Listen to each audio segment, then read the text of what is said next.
Hey, how's it going, guys? I've had a few requests to do a 1-year update with the 2019 Hyundai Santa Fe. So I was just gonna kind of give you my 1-year impressions here. As you can see, it needs a wash on the inside more than the outside, really. But so basically I'll start off with the things that kind of bug me about the car first, and then I'll go over the things that I like.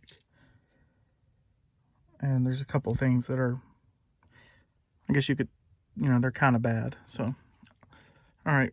First, the biggest thing is the transmission. It needs a lot of work. It jerks. It kind of seeks for gears when you're at a low speed at 20 miles an hour, and it kind of makes the car shake. It's just not a very refined transmission. You feel the jerks through each shift. Once you shift past third, it's not too bad.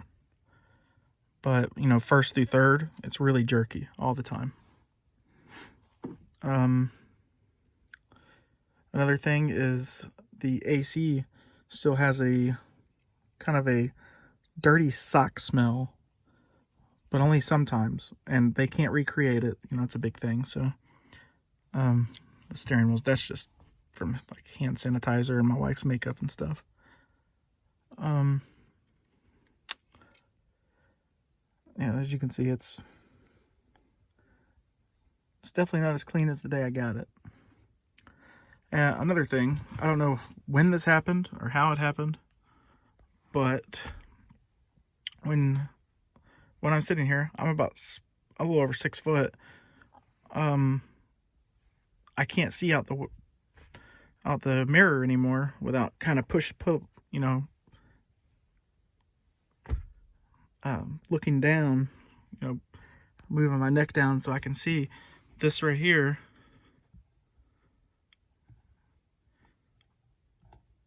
Let me see. Let me put you at my level. Okay, so this is where my eyes are. All right, about right. That's about where my eyes are. So when I look over, that's as much as I can see. That's what I see. So I've got to bend down and look. It doesn't go any higher than this. You can move it up for a second, but it doesn't stay there. You know what I mean? So that's become an issue for me. And I don't remember that when I first bought the car. I never had that issue.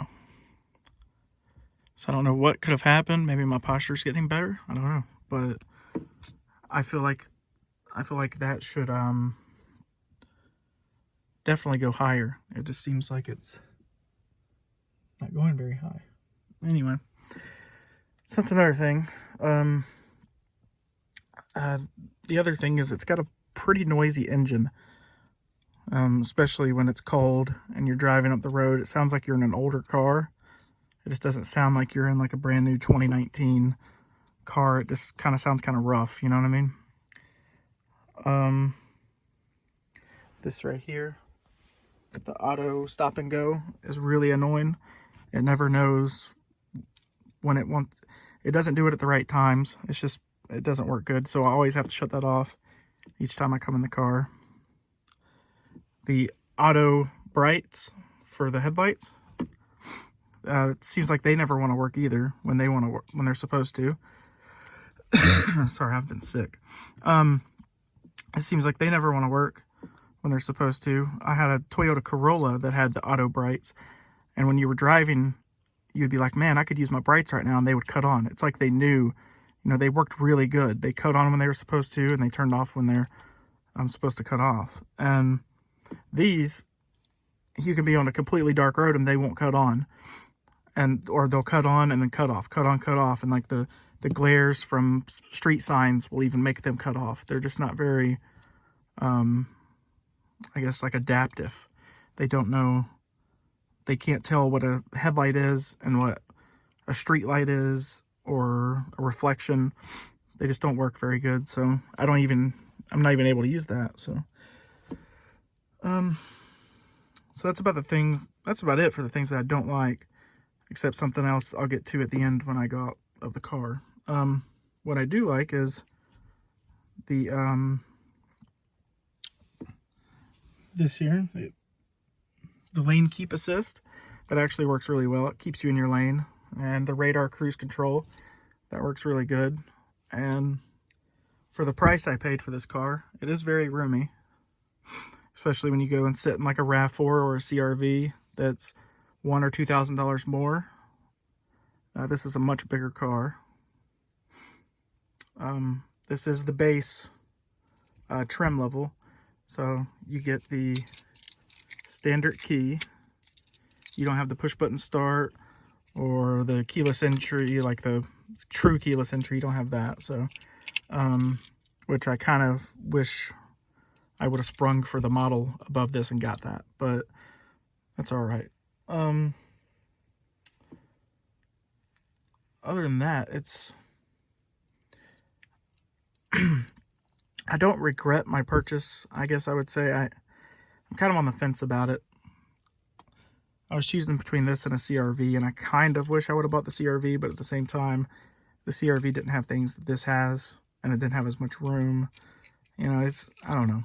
And the CRV had issues with the engine too, the 1.5 liter turbo. So, but overall, let's see.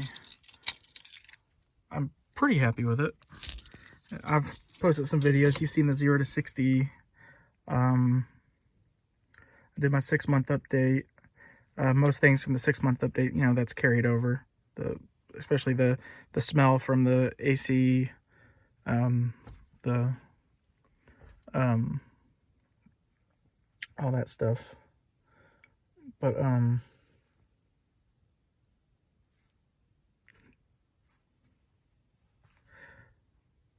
wife was looking at me out the door like I'm crazy.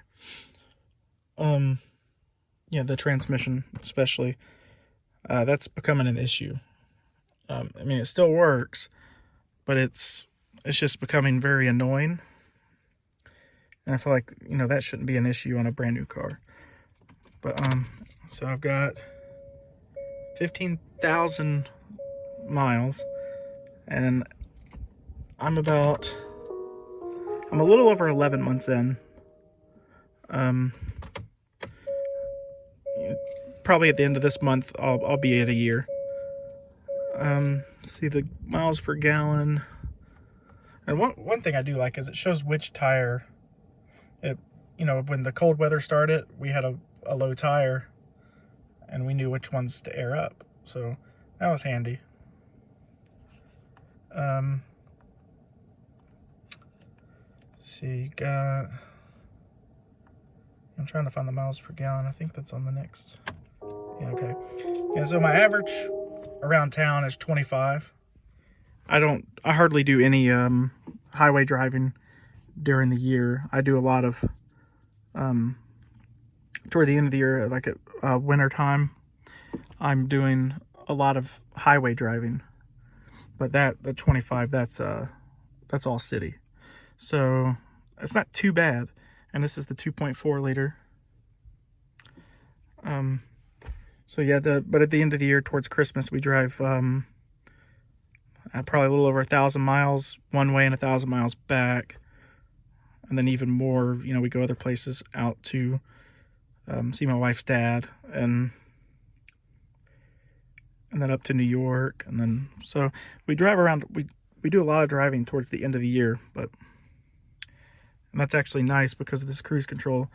The last time we drove out to New York, I barely had to put my foot on the gas or the brake. It just drove for me. So that was really nice. But everything's been good with the engine. There's no oil dilution or anything like that, which I was kind of afraid of with it being direct injection, which is, I think the turbo probably might have more issues with that. Everything's been working good with it, except for the transmission. I really don't have time to take it down there and them diagnose it and take forever, and I think it needs a new torque converter. I think that's the issue, but there's just no way to know. I just don't have the time to deal with it. But yeah, overall, one more thing that I've noticed, like if I'm in a truck or something, like a higher car, bigger SUV or something like that. Let me turn this on actually.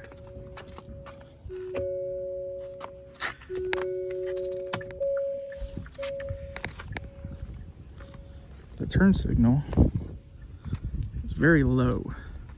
So if you're in a big truck, this is all you see, you know, like that. You can't see the turn signal. And that works for the front too. You know, if you're in a tall truck up in front of the car, you don't see the front turn signal either because it's at the bottom. I think that's a design flaw in my opinion.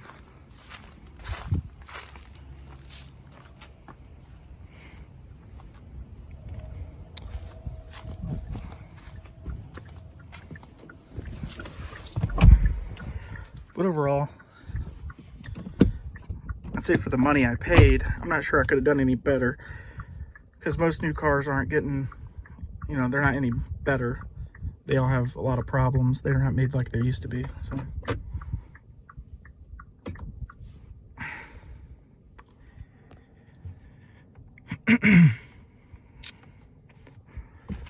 yeah, that's kind of my 1 year update, my feelings about the car.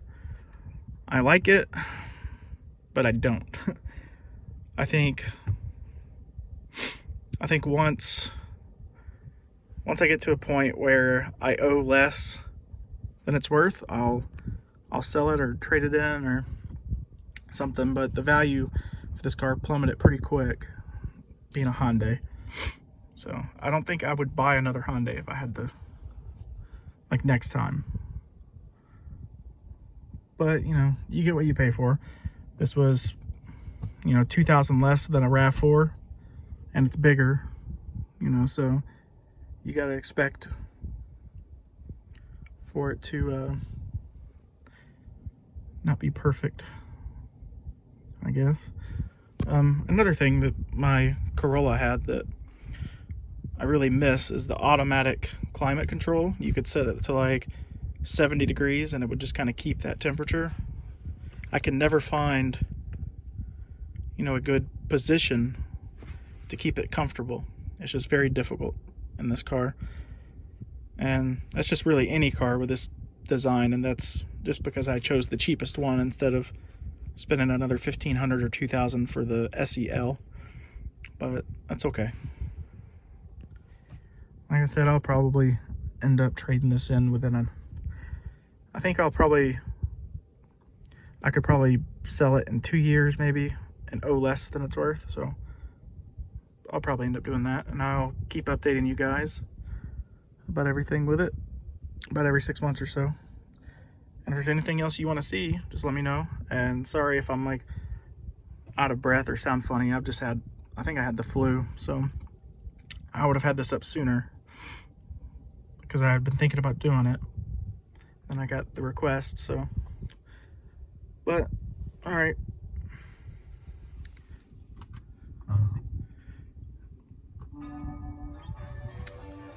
If there's anything else you want me to show you, oh, I still haven't taken the stickers off that, or this.